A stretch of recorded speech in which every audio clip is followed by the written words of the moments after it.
technologie, la force de nos armées est tellement supérieure que nous avons bien sûr gagné la bataille. Oui, c'est une des batailles du début de la Première Guerre mondiale, donc les jeux sont loin d'être faits, on est en juin 1940, mais on a l'impression que la victoire est déjà dans le camp. Alors comment est-ce qu'on présente cela? Quelles sont les astuces, si vous voulez? Eh bien, il y a la manière dont on présente les armes, elles sont toujours bien organisées, bien rangées, regardez les munitions sur le bateau, etc.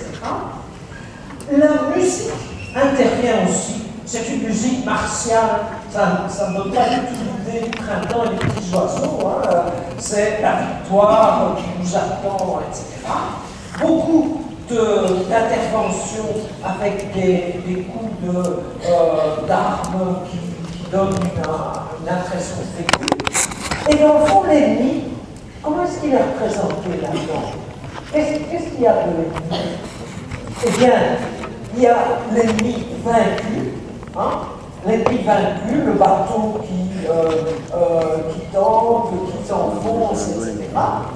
Et puis une scène qui est intéressante, que sont devenus les naufragés. Eh bien, nous sommes tellement généreux et gentils que nous accueillons les naufragés chez nous. Donc on ne doit jamais voir des morts de notre côté, on ne doit jamais voir des blessés de notre côté, mais on peut voir l'ennemi vaincu.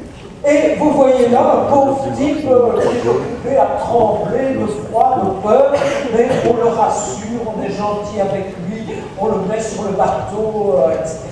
Donc on a absolument vos rôles dans cette affaire. Et vous avez ce scénario qui peut se représenter dans tous les cas. Et vous avez à analyser comment sont prises comment sont faites les prises de vue.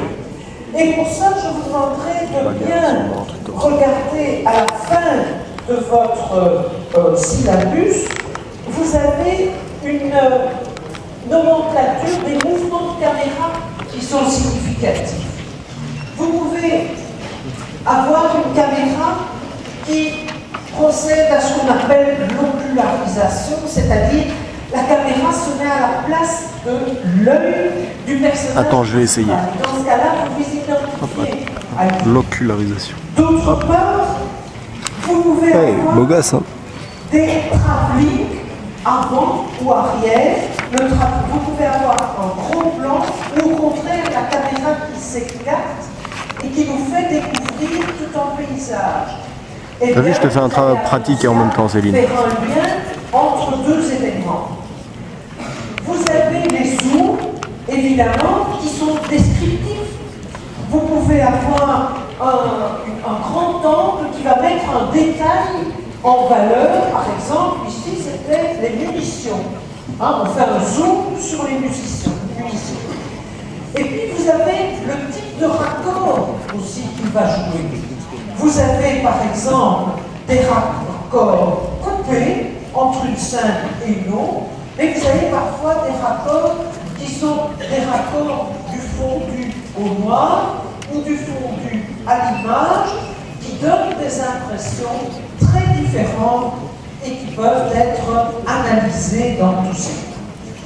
Alors, je dirais qu'on doit analyser aussi la sonorisation, parce que vous avez des musiques différentes, avec des instruments différents qui peuvent donner une impression différente.